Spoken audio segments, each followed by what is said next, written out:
Bonjour à toutes et à tous, j'espère que vous allez bien. Je suis ravi de vous retrouver pour une nouvelle interview en compagnie d'un jeune chanteur. Il s'est fait remarquer sur internet en 2012 avec son titre Rappelle-toi.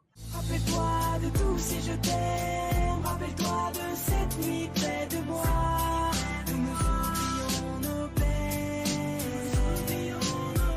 Rappelle-toi de tout si je t'aime. Rappelle-toi de cette vie avec moi.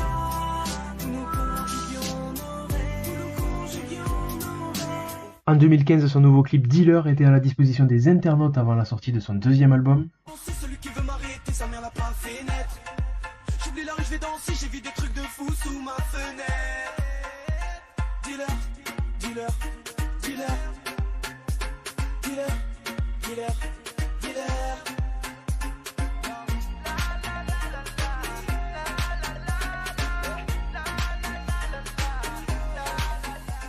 Il y a quelques semaines, nous avons pu découvrir son nouvel EP intitulé Positive avec notamment le titre Ça m'énerve. Je veux pas qu'on s'attache, qu'on s'y fasse, qu'on se déteste. Je veux pas qu'on s'attache, qu'on s'y fasse, qu'on se déteste. Tout ça me brise les nerfs.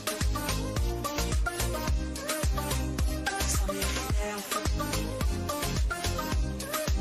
Tout ça me brise les nerfs.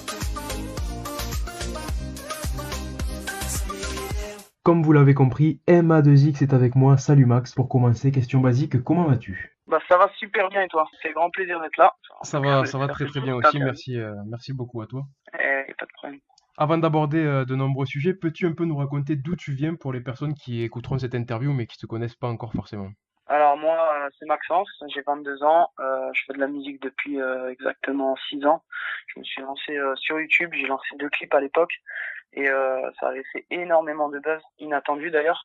Et par la suite j'ai signé un contrat chez Universal pour faire mon premier album. Donc il faut savoir que ça a été un loisir à la base, la musique, j'étais en cours et j'ai quitté assez tôt pour me consacrer à 100% pour la musique. Je sais, hein, c'est un risque, mais voilà, j'ai pris ce risque parce que j'y croyais à fond et Dieu merci, ça a payé entre guillemets parce que j'ai fait un premier album, deuxième album et après voilà, je suis actuellement en indépendant, donc j'hésite à re-signer en maison de disque ou pas. Et je suis actuellement voilà sur mon troisième album que je travaille avec une très bonne équipe qui me suit depuis maintenant 1 an. Donc voilà, tout se passe pour le mieux et puis on espère que les choses vont avancer. Ok, bah justement, j'allais te poser la question. Lorsque tu étais adolescent, tu as arrêté les études parce que ça ne se passait plus très bien. C'est ça. Comment t'es donc venue l'idée de faire de la musique par la suite? Bah, en fait, c'est quand j'ai déménagé. Donc de base, j'habitais dans un petit quartier avec mes potes et j'avais pas mal de connaissances. Et lorsque j'ai déménagé, je me suis retrouvé à peut-être 40 kilomètres de là où j'habitais. Voilà, j'avais perdu entre guillemets tous mes repères et c'est là que je me suis enfermé entre guillemets dans la musique où j'ai commencé à écrire mes textes, composer et, euh, et voilà. Par la suite, j'ai travaillé pour m'améliorer de jour en jour et puis voilà. Ok, donc en gros, t'avais tout laissé tomber en gros pour la musique. C'est ça. Après, quand j'ai déménagé, c'était plutôt par rapport au travail de mon père, tu vois. C'était à l'époque, il devait se rapprocher de son travail parce qu'il était assez loin. Et c'est vrai que je le voyais pas souvent vu que lui, c'est un joueur professionnel de tennis, tu vois. Il était pas mal en tournée, en tournoi, tout ça. Mhm. Et c'est comme ça que j'ai dû déménager. C'était plus pour le travail, en fait. Et du coup, aussi parce que ça se passait pas forcément bien dans mon collège et par rapport aux fréquentations que j'avais. Du coup, ils ont fait un choix de quitter un peu cet environnement pour me changer d'entourage, etc. Parce que c'est vrai que c'est pas top, quoi. Dans tes chansons, tu parles beaucoup de la vie, de l'amour, de tout ce qui se passe en gros au quotidien. C'est important pour toi d'aborder ces différents sujets dans tes chansons? Bah, dans mes chansons, je m'inspire en particulier de la vie de mes proches, de ma vie aussi. Donc, c'est vrai que j'écris entre guillemets ce qui se passe quotidiennement dans notre vie, tu vois. Et moi, c'était important à l'époque. J'avais besoin d'extérioriser entre guillemets mes sentiments, tu vois. J'arrivais pas forcément à parler de vive voix, donc Mhm. j'ai préféré le faire en musique, quoi, tout simplement. Et est-ce qu'en plus de ça, tu t'inspires de certains artistes? Alors, je m'inspire, oui et non, tu vois. J'écoute beaucoup de musique, donc je vois ce qui se fait, l'univers de chacun. Mais c'est vrai que quand moi je fais ma musique, j'essaie d'être dans mon monde, tu vois, d'éviter faire comme lui ou comme lui. J'essaie vraiment de faire mon truc à moi, tu vois. T'essayes pas de ressembler à telle personne ou à telle personne, quoi. Bah ouais, non, il faut être créatif et je pense que l'originalité aujourd'hui, voilà, C'est c'est important. primordial, tu vois, c'est Faut savoir se démarquer indispensable. des autres. Exactement. Puis surtout faire ce que t'aimes, tu vois, la musique, on l'a fait parce que, voilà, on aime ça, donc après, si c'est pour copier les autres et faire la même musique que les autres, enfin, tu vois, je vois pas trop l'intérêt. Sinon, Ouais. autant faire des covers, tu vois ce que je veux dire. Non, il faut. Après, c'est bien de s'inspirer des fois, tu vois, c'est pas tout le temps. Si je te demande de choisir un chanteur international avec qui tu aimerais faire un duo, lequel tu choisis? Alors, international, j'aimerais bien tout ce qui est dernièrement la nouvelle vague, tu vois, Lil Pump, tout ça, 6ix9ine. Mhm. C'est vrai que j'aime bien leur personnage, malgré ce que j'ai pu apprendre sur 6ix9ine. Apparemment, bon, après tu connais, hein, c'est vrai, c'est faux, on sait pas trop Ouais. par rapport à l'histoire qu'il a eue, Ouais. mais ouais, moi j'aime bien l'univers, tu vois, de s'en foutre un peu de tout et finalement de réussir dans son truc, quoi. En fait, de surtout s'en foutre de la vie des gens. Ouais. C'est ce qu'il dit souvent et il a raison, tu vois, d'un côté, c'est vrai. Si tu penses à ce que les gens vont penser de toi, ça sert à rien de faire de la musique, hein, ça sert à rien de faire, oh, on s'en fout, quoi. Fais ton truc, basta. Voilà, trace ta route. C'est ça, exactement. Le 2 septembre dernier, tu as sorti 6 nouvelles chansons regroupées sur un EP baptisé Positive. Pourquoi avoir choisi ce titre?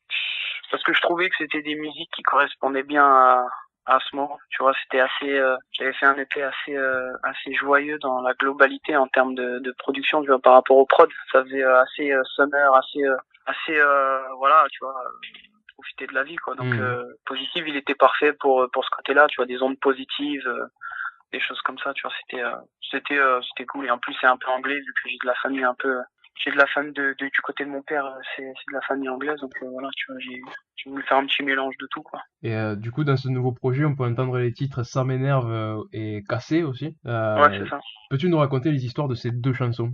Bon, l'histoire, c'est qu'on a travaillé en studio avec l'équipe avec laquelle je taffe depuis maintenant un an, comme j'avais pu le dire tout à l'heure au début. Voilà, c'est super bien passé, hein. C'est des personnes avec qui on s'entend super bien musicalement, donc ça va assez vite. Donc c'est Théo et Jérôme, c'est les personnes avec qui je travaille en ce moment même, tu vois, sur pas mal de titres. Et ouais, non, ça s'est super bien passé. Ça a été même une des mes meilleures expériences de studio que j'ai pu faire ces dernières années, tu vois. Donc vraiment très très bien. Après, il me semble que tu avais dit dans une interview que le titre Ça m'énerve, tu l'avais fait surtout aussi, enfin, pour le fun et pour Ouais, pour le fun, ouais, voilà. C'est surtout aussi. Ouais, après Et un son pour titres, l'été, quoi. ouais, c'est un son pour l'été, tu vois, c'est Ouais. des trucs pour s'ambiancer et tout. Je vais partir un peu dans ce côté-là aussi, tu sais. On cherche toujours artistiquement, on aime bien faire, bien renouveler. Tu vois, mon deuxième album, par exemple, il est plus urbain que le premier, tu vois, le premier, il est plus pop. Le P, je pourrais te dire qu'il est même pas ouais, c'est pop électro, tu vois ce que je pourrais te dire, ce serait un délire comme ça, tu vois. Tu as notamment coécrit 1 million de raisons avec Kinvé. C'est ça. Comment s'est passée cette collaboration? Alors ça a été top vu que déjà on se connaît déjà depuis pas mal d'années. C'est vrai qu'on collabore des fois sur des titres et ouais non pareil ça a été fait au studio à Warner et on a fait ça assez rapidement d'ailleurs. Ça a été une belle collaboration parce que tout s'est très vite enchaîné. Tu vois le morceau il était bouclé peut-être en 4-5 heures je dirais. Donc, on avait les paroles, le mix, le master, enfin c'était déjà fait très rapidement vu que le mec avec qui j'enregistre, donc Théo, il fait aussi du mix et du master, tu vois. Donc le titre il était bouclé direct quoi. La journée voilà, c'était carré. Après il a refait un peu la prod et tout, mais sinon c'était assez rapide, donc très belle collaboration. Donc du coup, t'en as parlé tout à l'heure, désormais tu n'es plus en maison de disque, tu es ton propre producteur comme quand tu as débuté. Ouais, et du coup, ça te plaît de revenir aux bases, que ce soit dans le travail ou même dans les thèmes musicaux, parce que tu disais que justement ton premier album c'était plus pop, le deuxième c'était plus urbain, maintenant tu reviens un peu dans les titres un peu plus pop. Du coup, ouais, c'est ça. Bah, c'est vrai qu'aujourd'hui, voilà, tu vois, je me suis relancé en indépendant. J'ai pris la décision de me relancer en indépendant parce que, tu vois, voilà, j'ai préféré un peu prendre de recul avec les maisons de disques et redevenir un peu comment moi je travaillais, ma façon de travailler, que j'aimais beaucoup. Et comme je l'avais déjà dit dans mes interviews, tu vois, au début, quand je suis passé en maison de disques, le travail il était un peu différent.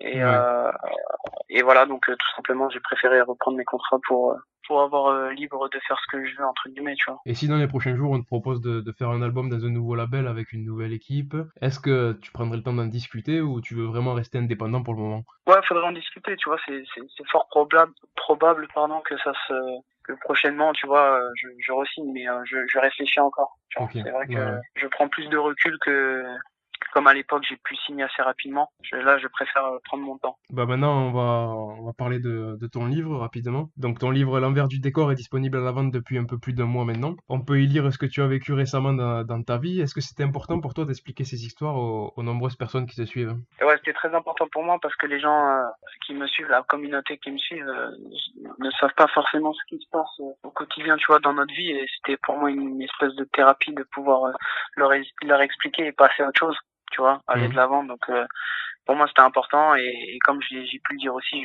je vais produire une musique qui rassemble un peu tout ce que j'ai dit dans le livre prochainement. Donc, tu vois, l'un des prochains titres, ça parlera un peu du même sujet parce que je leur avais dit que j'avais un titre qui correspondait un peu à tout ce que j'avais dit dans le livre. Ouais. Donc voilà, ça va sortir prochainement Et avant l'été, tu avais indiqué dans certaines interviews aussi que tu avais des séances de dédicaces à prévoir après la sortie du livre. Du coup, c'est ouais. pour quand? Alors là, j'en ai 2 prochaines, mais je sais pas encore les dates. Il faudrait que je les mette sur les réseaux sociaux. Mais ouais, il y a des dates de dédicaces, il y en a encore 2. Et après, je pense que j'irai plus faire des concerts, mais j'ai pas encore de date pour ça. Tu vois, je suis en train de préparer pour 2019 normalement. Et du coup, ça sera un peu partout dans la France pour les dédicaces? Ah non, il y en a que 2. J'en ai déjà fait une pas loin de Rouen, et là il y en aura une à Belle-Épine et à Caen. Mais les dates, je Ok, sais après, plus tu sais pas. exactement. Il faut que, voilà, les dates elles sont pas encore fixées. Il faut que je demande à la maison d'édition, tu vois.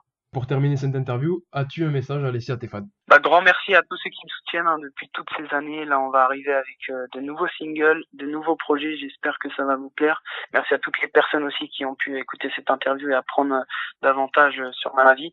Et merci à toi, Fabien. Et voilà, j'espère que les choses prochainement se passeront comme prévu. Merci à toi, continue comme ça en tout cas, parce que franchement, ce que tu fais, je trouve que c'est vraiment pas mal. Ton dernier EP, moi j'ai kiffé, hein, tous les titres, je te le dis. Ouais, c'est lourd. Ouais, franchement, Merci. j'ai bien aimé. Je te souhaite le meilleur pour la suite en tout cas. Bah, merci beaucoup, hein. Merci beaucoup, Fabien. Et puis à bientôt. Ouais, bah du coup, à bientôt et merci pour cette interview, Max. Pas de problème. Merci. Les amis, n'hésitez pas à partager cette interview et on se retrouve très vite avec les interviews de Fab. Ciao, ciao.